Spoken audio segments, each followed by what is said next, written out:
Thanks for joining me for another reading through the Bible in chronological order. We are in Deuteronomy now today in the Christian Standard Bible.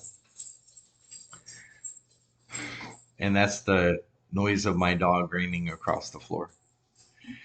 These are the words Moses spoke to all Israel across the Jordan in the wilderness, in the Arabah opposite Suf, between Paran and Tophel, Laban, Hasaroth, and Dizahab. It is an 11-day journey from Horeb to Kadesh Barnea by way of Mount Seir. In the 40th year, in the 11th month, on the first of the month, Moses told the Israelites everything the Lord had commanded him to say to them. This was after he had defeated King Sihon of the Amorites, who lived in Heshbon, King Og of Bashan, who lived in Ashtaroth at Edrei.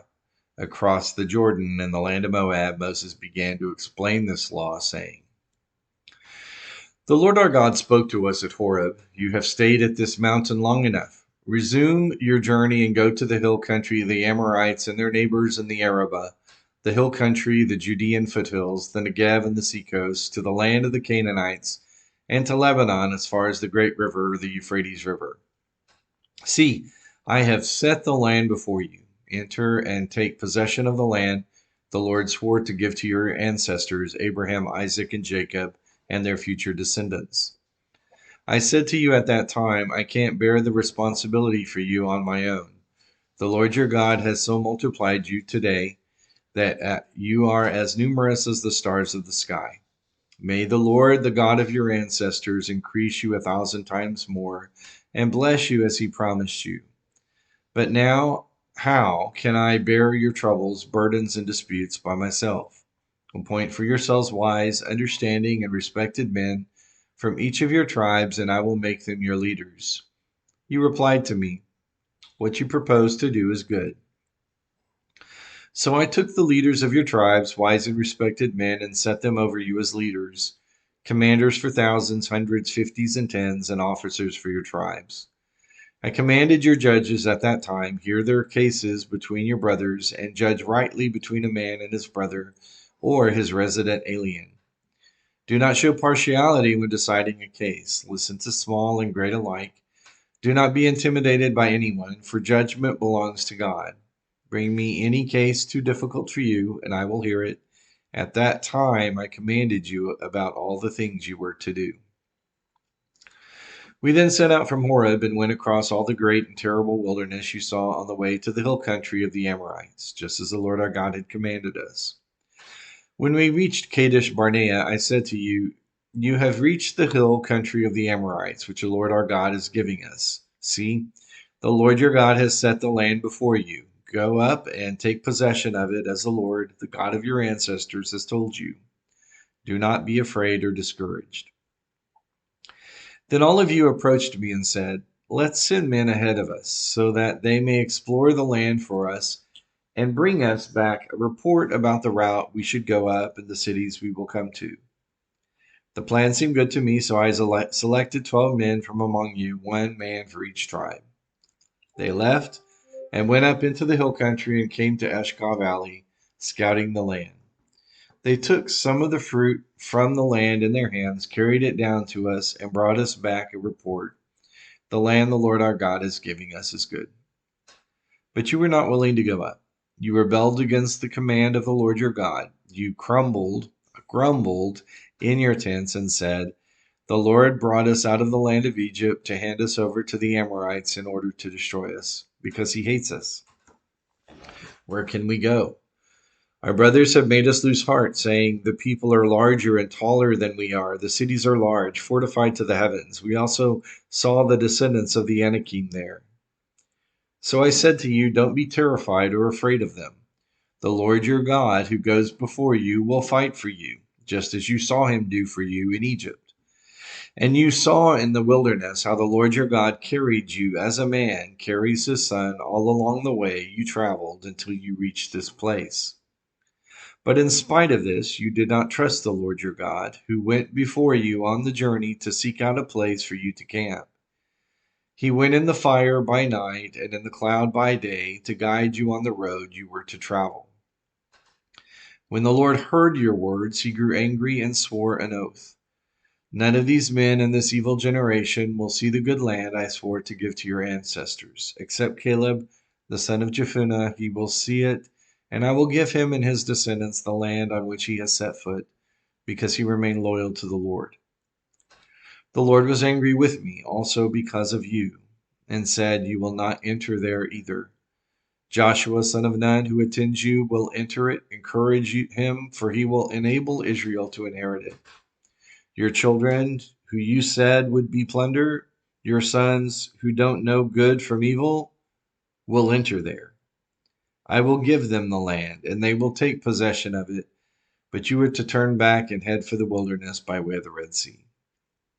You answered me, We have sinned against the Lord. We will go up and fight, just as the Lord our God commanded us. Then each of you put on his weapons of war and thought it would be easy to go up into the hill country.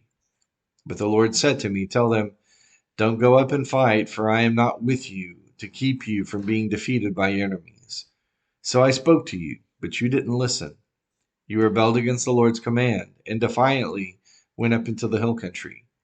Then the Amorites who lived there came out against you and chased you like a swarm of bees.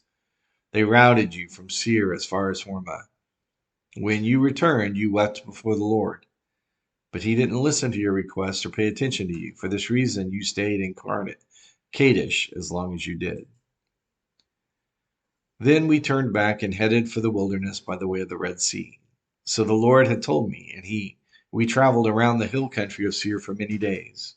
The Lord then said to me, You've been traveling around this hill country long enough. Turn north.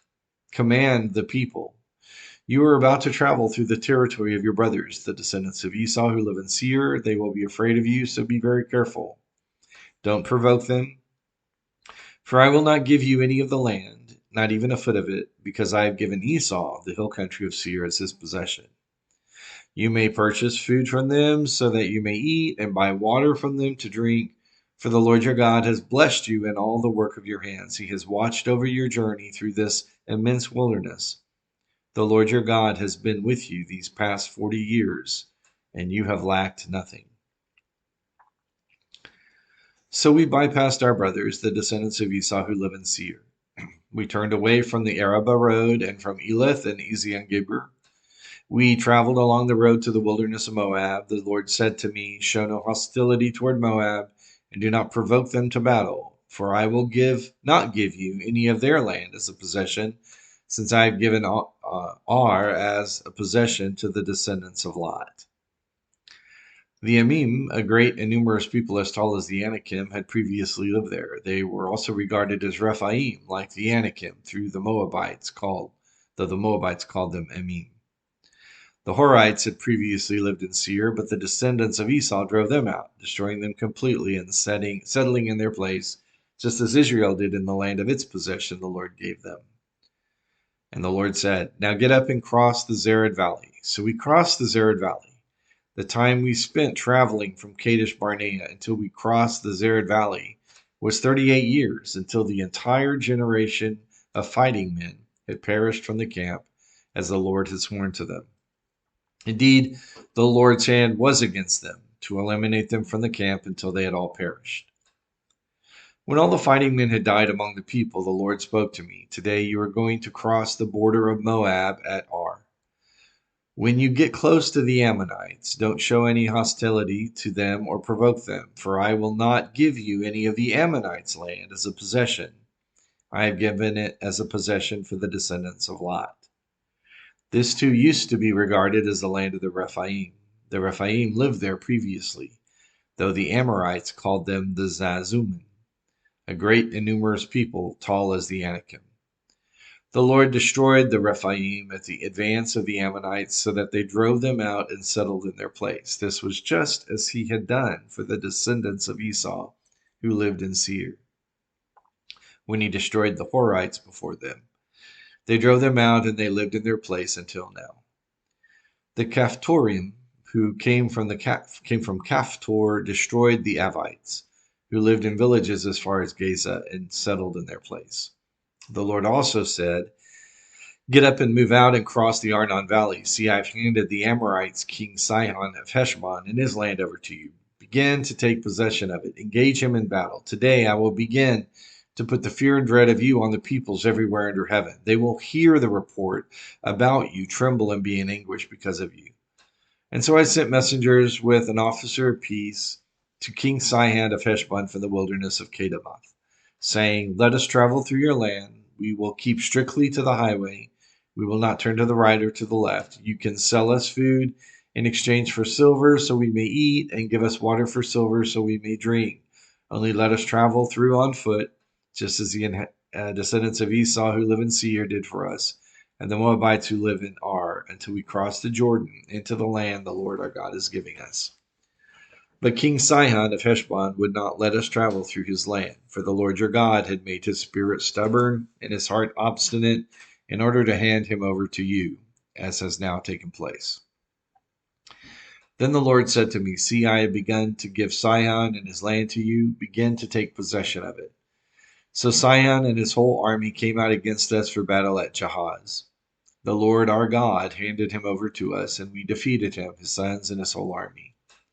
At that time, we captured all his cities and completely destroyed the people of every city, including the women and children. We left no survivors. We took only the livestock and the spoil from the cities we captured as plunder for ourselves.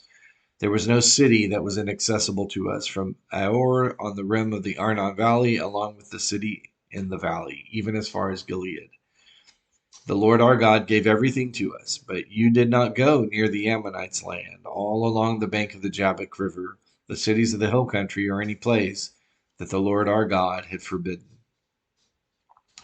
So Moses' sermon, as Deuteronomy really is, resembles a historical narrative at the beginning, where Moses intentionally takes the entire nation, the second generation, through what had transpired in the previous generation, to make them fully aware of the fact that God had brought them to the place that they were. The generation before would not listen. And then he tells that generation, don't be like them who would not listen. But what's interesting is that he says, you would not listen, even though he was speaking to the next generation. Because the caricature of a nation is its totality. In other words, everyone that belongs in that nation is the nation. And so when someone who is an American does something, America does it. At least that's the way Moses saw it when he spoke to Israel. And the lesson that we gain and learn from that is the importance of acting in the right interest of God when we make those choices, because our decisions become our nation's decisions and reflect on what will be the future legacy of our nation. Join me again for another reading tomorrow through the Bible in chronological order.